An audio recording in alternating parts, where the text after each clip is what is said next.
کے لیے رحمت کا بازو بچھا دو، یعنی اپنی باہیں پھیلا دو، ان کا پورا خرچ اٹھاؤ، ان کا ادب کرو، انہیں سہارا دو، اپنے ماں باپ کے سہارا بنو، ان کے دوا، علاج، کھان پان، ہر چیز کا خیال رکھو۔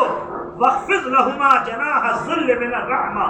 وَقُلْ رَبِّ ارْحَمْهُمَا كَمَا رَبَّيَانِي صَغِيرًا، اور ان کے لیے دعا بھی کرتے رہو کہ اے میرے رب ان دونوں پر یعنی ماں باپ پر ایسے رحم فرما جیسے انہوں نے بچپن میں میری پرورش کیا، میری پرورش کی، اس زبان کو بولنا نہیں آتا تھا، ماں باپ نے بولنا سکھایا، اور بڑے ہو کر اب وہی زبان ماں باپ کے آگے چل رہی ہے۔ اولاد اتنی زور سے انہیں ڈانٹ دیتا ہے، جھڑک دیتا ہے کہ بیچارے سہم کے رہ جاتے ہیں۔ کوئی بات اپنے بچوں سے کہنے کے لیے سوچتے ہیں کہ پتہ نہیں میرا لال ناراض نہ ہو جائے، غصہ نہ ہو جائے۔ ماں باپ کے آگے غلام کی طرح رہو، جیسے غلام آقا کے آگے رہتا ہے ویسے ہی اپنے ماتا پتا کے سامنے، اپنے ماں باپ کے سامنے ویسے رہو۔ زندگی بھر بھی ان کی خدمت کرتے رہو گے تو ماں باپ کا حق نہیں ادا ہو سکتا۔ ایک صحابی نے ہمارے رسول اللہ پیارے نبی محمد مصطفیٰ صلی اللہ علیہ وسلم سے پوچھا کہ یا رسول اللہ، میں اپنی ماں کو کاندھے پر بٹھا کر ایسے سنگلاخ علاقے سے چلا ہوں کہ اگر اس پر گوشت کا ٹکڑا رکھ دیا جاتا تو جل کے خاک ہو جاتا، میں ننگے پیر لے کر چلا، اور بھی الگ الگ روایت آئی ہے، کیا میں نے اپنی ماں کا حق ادا کر دیا؟ تو اللہ کے نبی نے کہا کہ تیری ماں نے تجھے پیدا کرنے میں درد کے جتنے جھٹکے برداشت کیے ہیں شاید کہ ایک جھٹکے کا حق ادا کیا ہو۔ دوسری روایت میں ہے کہ تجھے مسکرا کر جتنی بار اس نے دیکھا ہے شاید کہ ایک مسکراہٹ کا حق ادا کیا ہو۔ اتنا ماں باپ کا حق ہے۔ اگر ماں باپ کے پورے جسم میں زخم ہو اور اولاد اسے زبان سے صاف کرے تب بھی ماں باپ کا حق ادا نہیں کرتا۔ اتنا حق ہے ماں باپ کا۔ اللہ کے نبی نے فرمایا، ہمارے نبی پروفیٹ محمد صلی اللہ علیہ وسلم جنہیں دنیا کا سب سے اچھا انسان کہا جاتا ہے، ہمارے نبی مکی مدنی آقا محمد رسول اللہ صلی اللہ علیہ وسلم، ہمارے نبی نے فرمایا کہ ماں باپ تمہارے لیے جہنم بھی ہے اور ماں باپ تمہارے لیے جنت بھی ہے۔ اگر اپنے ماتا پتا کو راضی رکھو گے، خوش رکھو گے، ان کو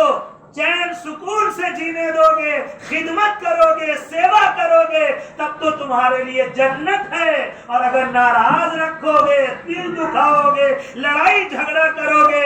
ان کی دل آزاری کرو گے تو تمہارے لیے جہنم ہے، جہنم کا دروازہ کھل جائے گا۔ ایک بزرگ سے کسی نے آ کر شکایت کی کہ میرے مال میں کمی ہے، خود کماتے ہیں پتہ نہیں چلتا ہے کہاں جا رہا ہے، تو آپ نے فرمایا کہ غور کر، کہیں تو نے اپنے ماں باپ کے لیے دعا کرنا چھوڑ تو نہیں دیا ہے۔ ماں باپ کے لیے دعا چھوڑ دینے سے رزق میں تنگی آ جاتی ہے، روزی سے برکت اڑ جاتی ہے، کماتے رہیے پتہ نہیں چلے گا، لیکن اسی کمائی میں سے اپنے ماں باپ کی خدمت کرتے رہیے گا، کبھی بھی آپ دنیا اور آخرت دونوں میں انشاءاللہ ذلیل نہیں ہوئے،